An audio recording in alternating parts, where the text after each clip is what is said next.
Frank Lorenzo didn't sink Eastern Airlines. He took it apart, piece by piece, in the open. When the bankruptcy court finally sent a man in to look at the books, he found 12 transactions between Eastern and the company that had bought it. 12. And not one of them describes an airline that simply ran out of money. 8 weeks with that report, with the Department of Transportation's files, and with the notebooks of the reporters who covered it as it happened. At stake was one of the big four of American aviation, and the pensions of people who had given it 30 years of their lives. For 35 years, the story has been that the unions killed Eastern, or that deregulation did. But Eastern didn't die broke. It died empty. Those are not the same thing. To understand what was carried out of that building, you have to see what was in it first. And what was in it was an entire world. There was a time when flying Eastern meant something. It meant dressing up to go to the airport. It meant a printed menu you could read slowly, 6 miles up, while somebody served you. It meant walking into a lounge where they knew you. That world existed. It lasted a few decades, and then somebody put it up for sale in pieces. Start with the metal. Eastern didn't paint its airplanes. It polished them. Bare aluminum, buffed until it threw the Florida sun back at whoever was waiting on the ramp. One blue stripe at window height. Nothing else. When a row of those airplanes sat parked in Miami, you didn't need a sign to know whose they were. The Great Silver Fleet. Rickenbacker named it himself, and it started out as 10 DC-2s with 14 seats apiece. By the end of 1949, it was 88 airplanes. He liked the phrase so much, he put it on the masthead of the company newspaper. Years later, when the jets came and the airplanes finally had to be painted, Eastern picked 2 blues for the fuselage. One was called Caribbean Blue. The other was called Ionosphere Blue. That name wasn't an accident. You'll see why in a minute. And flying on them was something else entirely. Not better because the seat was wider, though it was. Something else because the trip was an occasion. People dressed. Suits, hats. Men kept their overcoats on in the cabin, and nobody thought that was strange. There was an ashtray in every armrest, and the air smelled like tobacco and coffee. You checked in looking a person in the eye. Then on April 30th, 1961, Eastern did something that would sound insane today. It started the air shuttle between New York, Boston, and Washington. No reservation, no assigned seat, no counter. You showed up, you got on, and you paid cash on board. $10.95 to Boston, $12.75 to Washington, and if the airplane filled up, they rolled out another one. That was the whole promise. There's always a seat. Not usually, always. 20 people flew that first day, 16 out of Boston, 4 out of Washington. The papers that morning were busy with Willie Mays, who had just hit 4 home runs in a single game. The captain who flew that first trip out of Boston remembered it, years later, as a completely ordinary day. But the promise was real. On the Sunday after Thanksgiving that same year, the 10 o'clock departure from LaGuardia to Boston moved 623 passengers.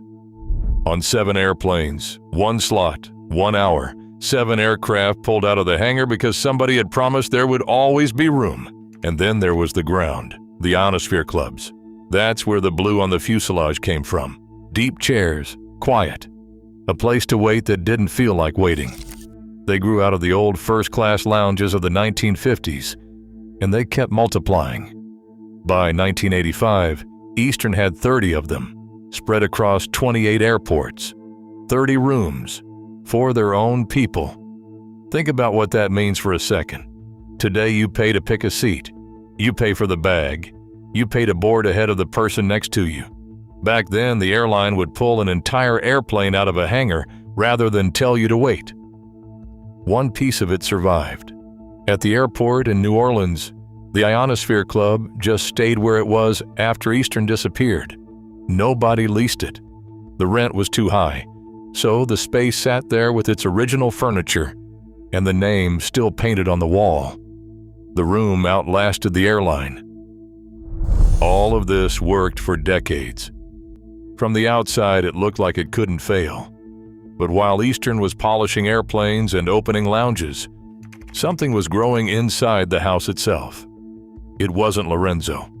It wasn't deregulation. It had been there from the start. And the man who put it there is the same man who named the fleet. His name was Eddie Rickenbacker, World War I flying ace, Medal of Honor. In 1938, he bought Eastern from General Motors and handed Alfred Sloan a certified check for $3.5 million. Then he ran it like the money was his, because it was. He personally approved any expense over $50.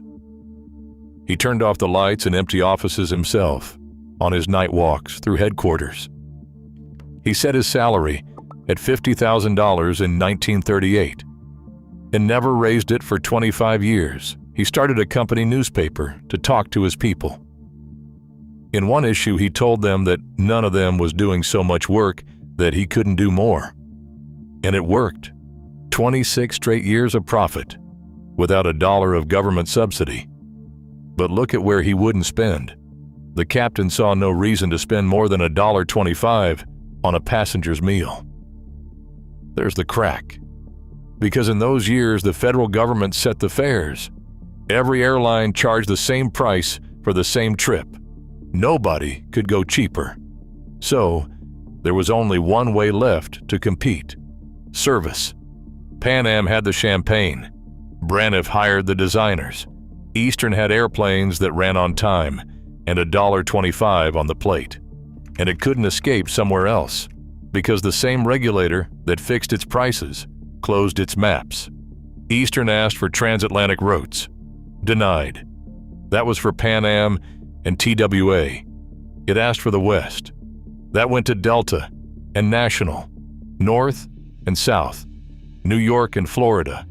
That was Eastern. One corridor, and a seasonal one at that. Inside the building, there was no peace either. In 1958, the flight engineers walked out for 17 days, and that strike was one of the things that pushed the captain toward the door. The other was that he didn't want jets. He thought they were expensive, and he didn't believe the public would ask for them. He ordered 26 DC-8s and cut the order back to 15. In October of 1959, they removed him. And in 1960, for the first time in 26 years, Eastern failed to make money. It lost $3.6 million. The machine ran as long as the man who turned off the lights was watching it. None of this killed the airline. Eastern flew for another 18 years, but it was already limping. And in 1978, somebody signed a law that stopped protecting the ones who limped. October 24th, 1978. Jimmy Carter signs the Airline Deregulation Act. Until that morning, a federal agency decided who flew where and what the ticket cost. After that morning, anyone could fly anywhere and charge whatever they wanted. For the passenger, that was good news. For Eastern, it was a sentence. Because Eastern was an animal raised in captivity. 40 years with an assigned corridor and a price set by the government. It had never once had to fight for a passenger. And when it was finally given a choice about how to compete, you already know what it chose.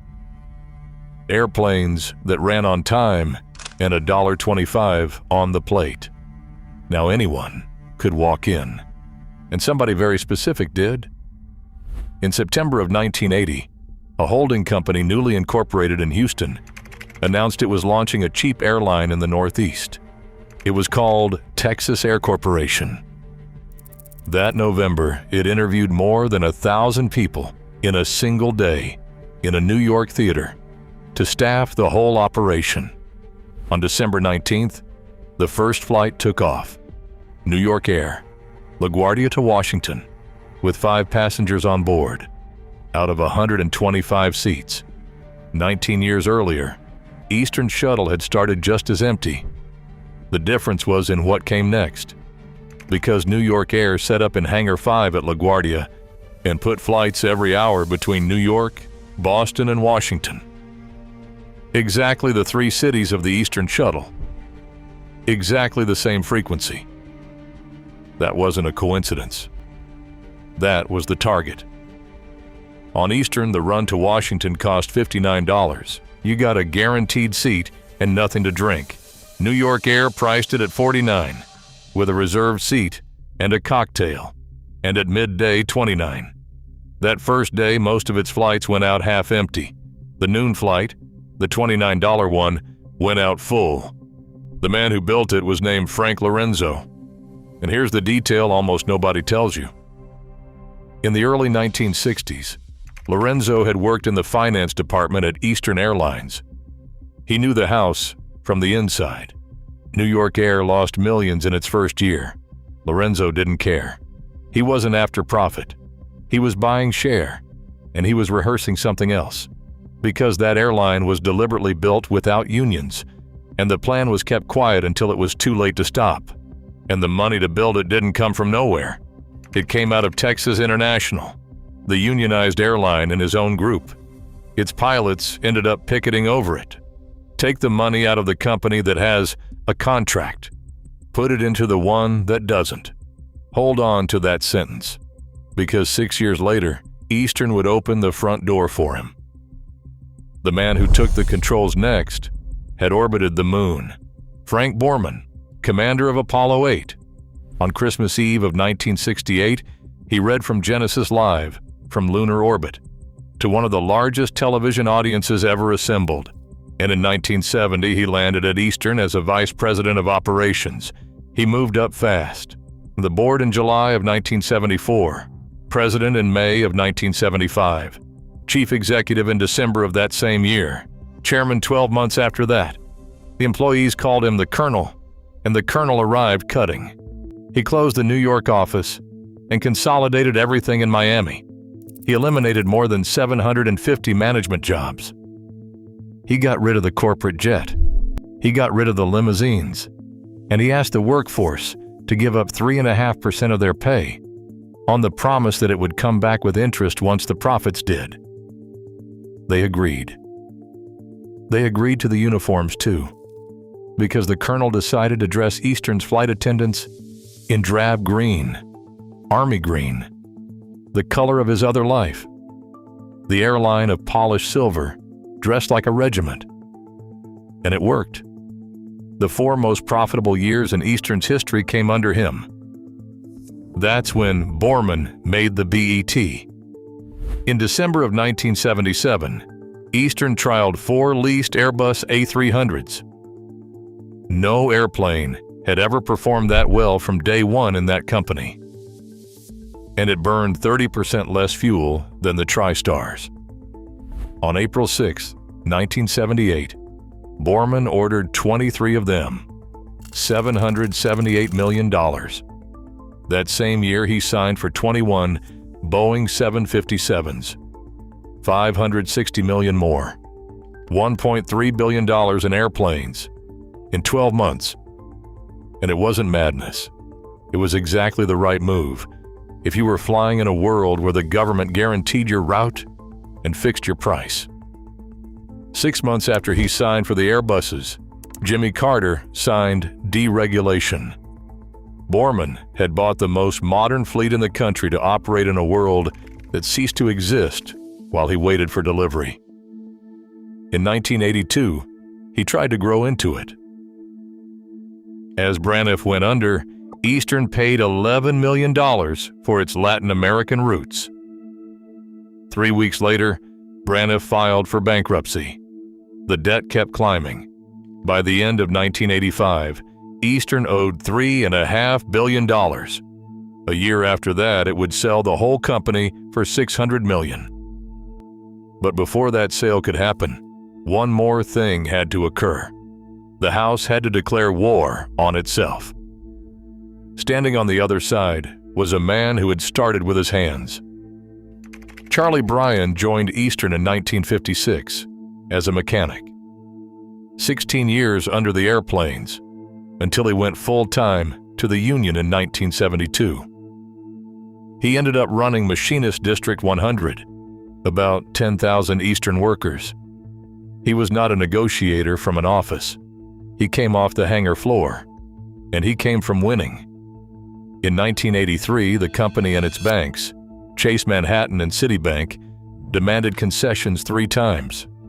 In March, in June, in October, 3 times he said no.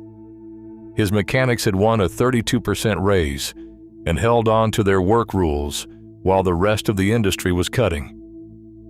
At the end of that year, Brian finally gave ground, but the lesson had already set. If you hold, they blink. Borman saw it differently. In his autobiography, he wrote that Brian wanted to run the company himself and described him as at times completely irrational. Apparently willing to watch Eastern go down rather than give in, Brian gave back as good as he got. In writing, he compared Borman to a Nazi and swapped his first name for that of Hitler's private secretary. That was what existed between the 2 men running the place, and there's a piece of this that rarely gets told.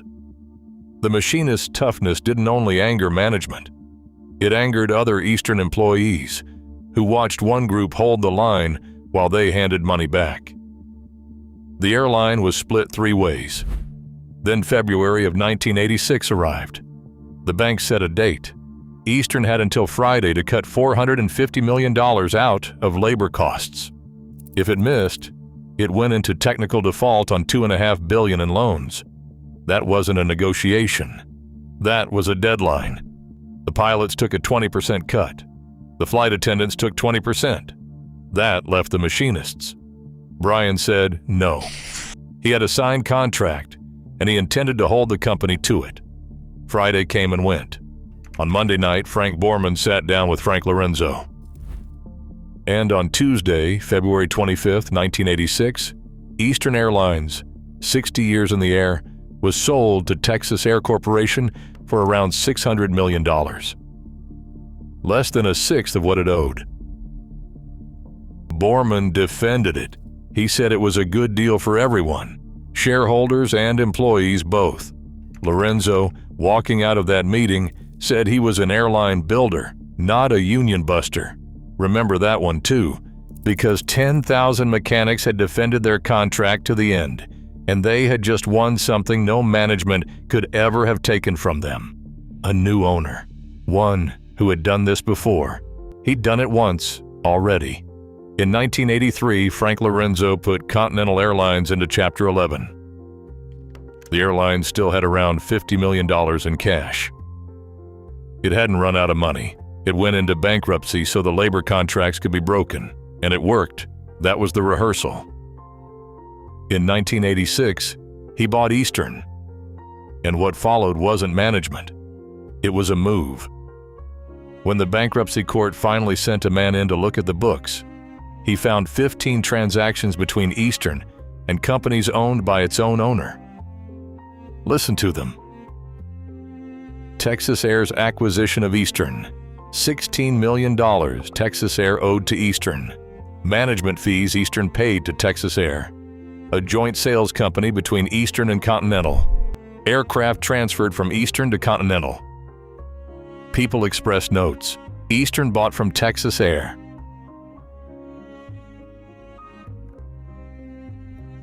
The Newark Gate leases, sold by Eastern to Continental.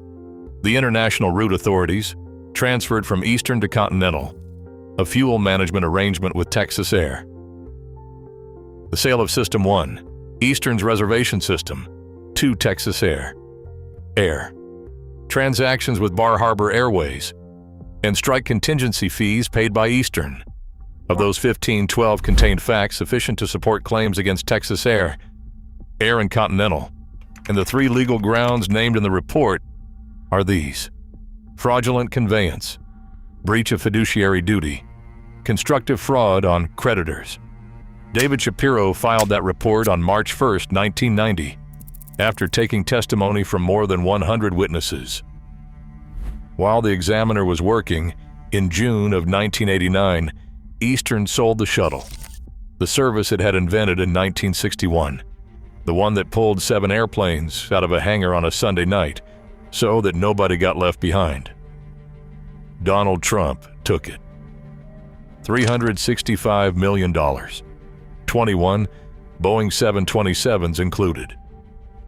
In the court filings, somebody summed the whole thing up in 2 words: intercorporate piracy. Now go back to the sentence I asked you to hold on to. Take the money out of the company that has a contract. Put it into the one that doesn't. That was written in 1980 in a hangar at LaGuardia with $25 million and a brand new airline. 9 years later, the same thing with an airline 63 years old. Eastern didn't run out of money. Eastern was emptied. And for a move like that to finish, one last thing has to happen. The people have to go. On March 4th, 1989, the machinists walked. The pilots didn't cross the line. Neither did the flight attendants. In one day, the airline stopped. 5 days later, on March 9th, Eastern filed for bankruptcy protection. It filed on payday. The paychecks froze. And then something happened that almost nobody remembers. Late that month, Peter Ueberroth, the man who had run the Los Angeles Olympics and then run Major League Baseball, put $464 million on the table to buy Eastern. And the union said yes. They accepted cuts. They were willing to pay out of their own pockets to keep their airline alive. The offer came with one condition. A formal agreement had to close by April 11th. It didn't close. Eastern came within one deadline of being saved. What followed was attrition. The company was paying $700,000 a day in interest before it sold a single ticket. In April of 1990, the court removed Lorenzo from management and put a trustee in charge, Martin Shugru, to salvage whatever was left.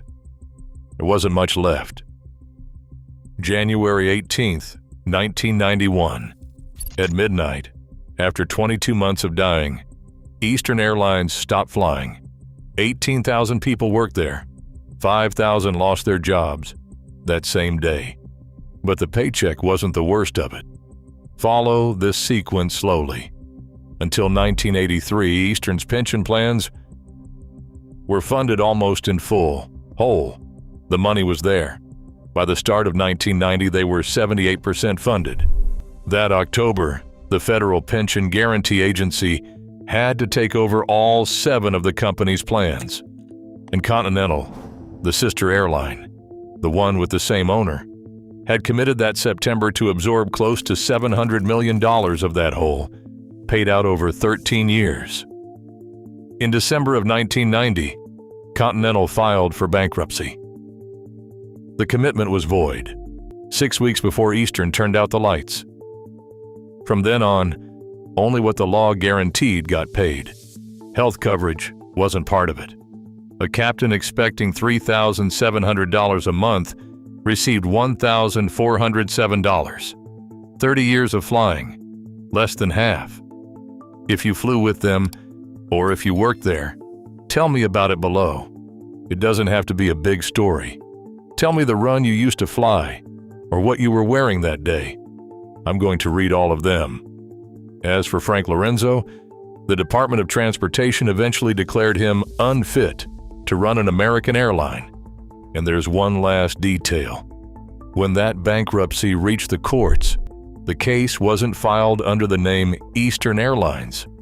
It was filed under the name of one of its subsidiaries, Ionosphere Clubs, Incorporated.